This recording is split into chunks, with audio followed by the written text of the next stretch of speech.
Trey Gowdy questions ATF agent, makes him expose 3 enormous Obama secrets. Trey Gowdy, a congressman from South Carolina, is kicking tail once again. Now, he destroyed an ATF special agent and made him confess something Obama won't like. Lately, Gowdy was questioning John Dodson, an ex-ATF special agent. Finally, we realized that there was no one who was not aware of Fast and Furious, but that was not opposed, since as it got in the higher political chains, it got more funding, more approval, and more attaboys. Gowdy kicked the tail as he stated that that was the stupidest idea he had ever heard. Operation Fast and Furious was supposed to supply guns and money to Mexican drug cartels. The idea was to keep track on the weapons and then catch the tops of the cartel. We can't help but wonder if the goal wasn't getting more gun violence to occur in the United States so that the Obama administration could attempt to ban guns. If you recall, during the Obama administration we heard the left crying that we need to ban all guns to keep our country safe. Ironically, President Trump has not uttered that statement yet, and never will. Gowdy started by asking simple, open-ended questions. As he got more specific, you could see Dodson physically squirming because he knew that the jig was up. We are supposed to have a set rule about giving things like guns and money to dangerous people, even if it's for the greater good. The consequences for such behavior are devastating. Dodson admitted that they knew this wasn't the norm. So if they were aware of the dangers this presented, why did they continue with it as if it were gospel? Dodson continued to confess that everyone in his circle of command was aware and supported the measures of the operation. Dodson added up, "I always thought as soon as we got to the next level, somebody's going to shut it."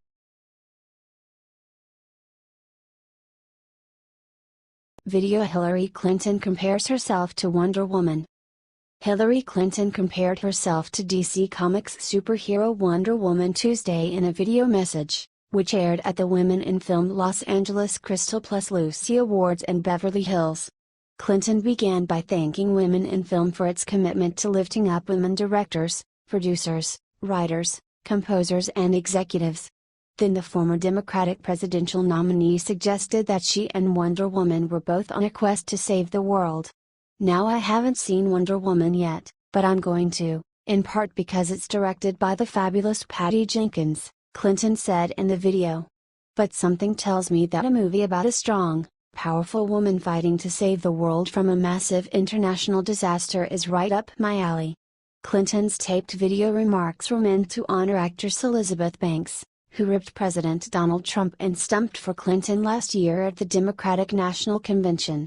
"She is such a special person, again, on screen and off," Clinton said of her friend Banks. "You're not only a creative force in front of the camera and behind it, you are a passionate advocate for women's equality and opportunity. I can vouch for that."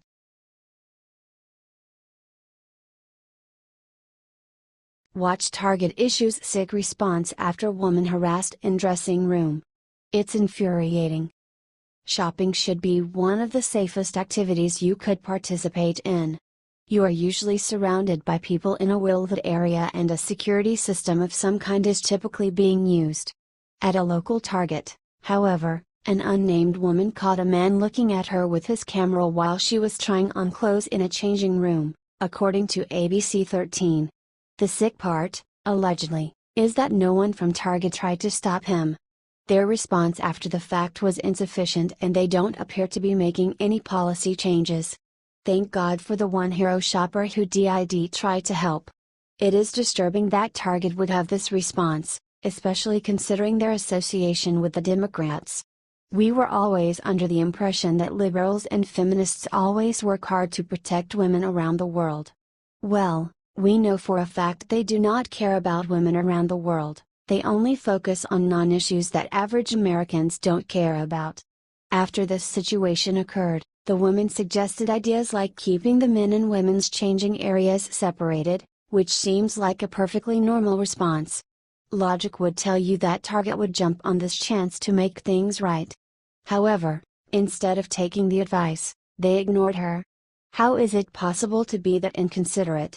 If it were the owner's daughter, sister, or mother in that situation, we bet they would change their tune. Target should want people comfortable while they shop there, not looking over their shoulder in fear.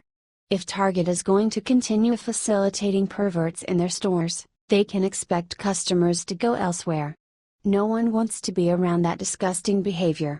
Target staff should be ashamed of themselves. As the woman told her story, she recalled her hero, Russell Sevier. Out of everyone in the store, he is the only one who stood up to this man. Sevier chased the man throughout the building, and surveillance photos show him capturing a photo of the man, which is not being used to track him down. Eyewitnesses, including the victim, reported that the man had a child in a stroller with him at the time of the crime. The relationship between the man and the child is unknown, but once he is captured, more information will undoubtedly be released. Target had the worst, most generic response you could possibly imagine. Target started it with typically canned language. "We want all of our guests to have a safe and welcoming experience whenever they shop at our store," they said. Based on that alone, you can see where they went. It was all just a bunch of PR gobbledygook. You would think that they would want to meet with this woman. At least then they could look her in the face and apologize for the fact she was a victim in their store, and that the only person who helped didn't even work there. It is a disgusting crime, no doubt. The man needs to be captured and punished. Stores are places for people to shop in peace and should remain so.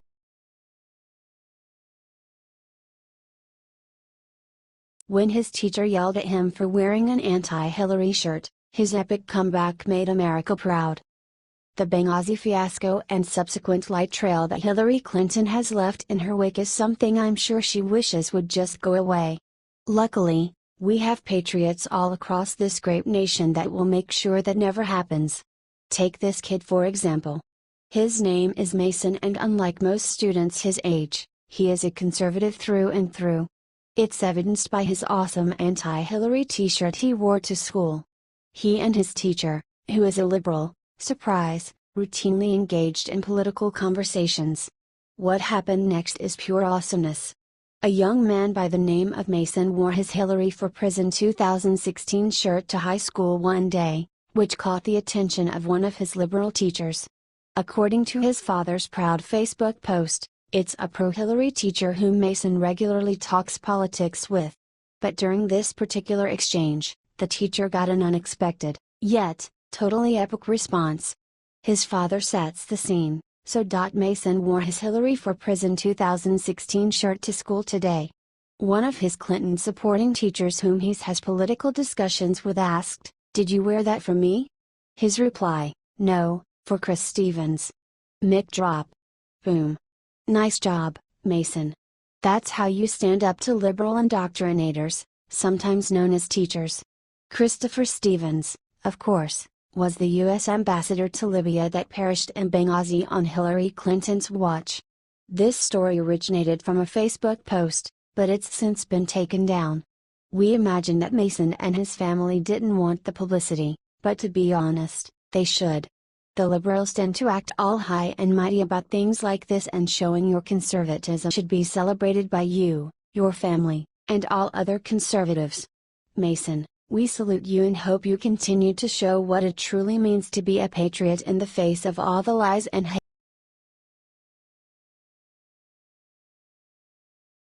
Bill and Hillary blindsided. The IRS just dropped this massive news that they are.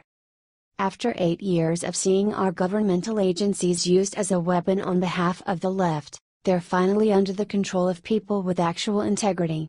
The IRS deliberately targeted conservative groups at the behest of Obama, but now the agency has the Clintons in its sights.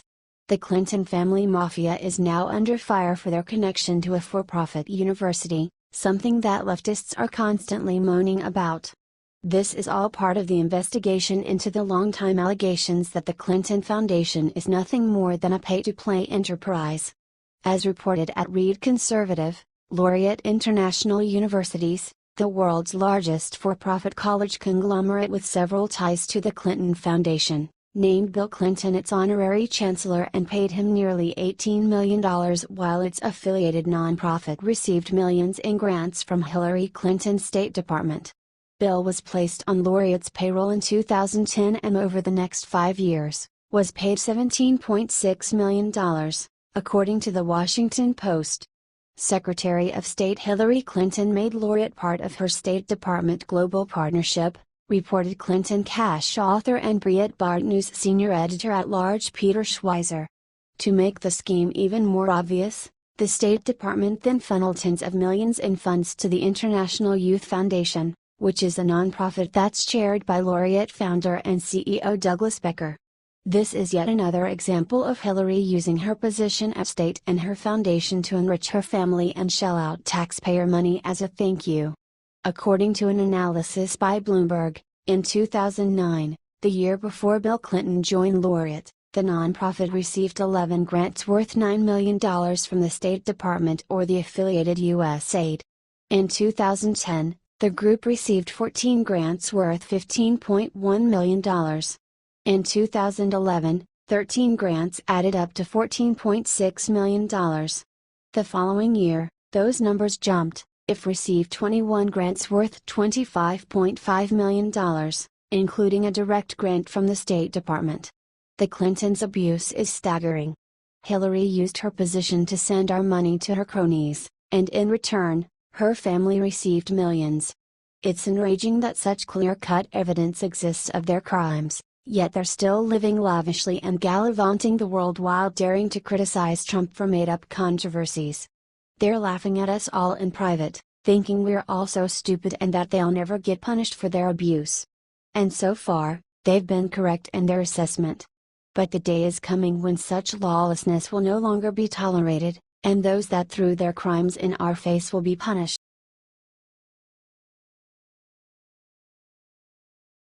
Breaking: what a shame.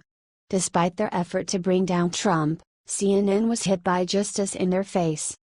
CNN is trying without a doubt, everything to bother the president, but even so they weren't lucky enough to be able to skew the facts against Trump when a panel of regular citizens showed up. In Ohio was noticed a group of voters regarding Comey's testimony. All 9 of them were asked by CNN national correspondent Gary Tuchman to give their opinions on some questions, but the result wasn't actually what they were hoping for. First thing I want to ask you, it is a crime when you testify before Congress to lie. That's perjury. You can go to prison for it. Then, Tuchman asked what the citizens thought. Raise your hand if you believe James Comey lied at all. He, Comey, said that Donald Trump, quote, lies plain and simple. Raise your hand if you believe Donald Trump has lied at all about the situation. The correspondent, vividly stunned, demanded an explanation for not raising the hands on the questions from some particular panelists. Well, first of all, things can be distorted and appear like lies. And I think maybe the media might have distorted some things and now we're not getting both sides. Large media have tried for months to disrupt Trump's presidency and himself, citing anonymous sources and reporting things that turned out to be the complete opposite of the truth. Americans are no longer taking the bait, and the media shell game no longer works. The people trust the mainstream media about as much as they believe James Comey, which is the near minimum.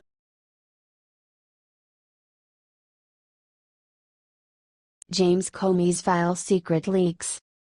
In July of 2015, Islamist Mohammed Yusuf Abdulaziz opened fire in 2 Chattanooga military offices, leaving 4 U.S. Marines dead. Now, disturbing new details have emerged showing the sick thing Barack Obama and former FBI Director James Comey did to cover up this shooting. Freedom Daily reported that before the shooting, Abdulaziz traveled to Jordan and lived there for 7 months. There, he is believed to have become radicalized and launched his plot to kill the Marines. Just 2 days before the shooting, Abdulaziz wrote a post on his online blog in which he shared his radical Islamic thoughts. Comey was placed in charge of the case immediately after the shooting and was tasked with figuring out Abdulaziz's motive.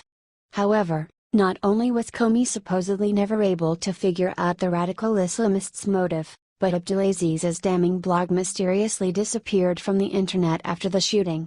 In December of 2015, Comey said he still had no idea why Abdulaziz killed the Marines. He submitted to Obama's pro-Muslim agenda by whitewashing all mention of Islam in relation to the case. We're still trying to make sure we understand Abdulaziz, his motivations and associations, in a really good way, Comey said that December, adding that there might never be another public report on the shooting.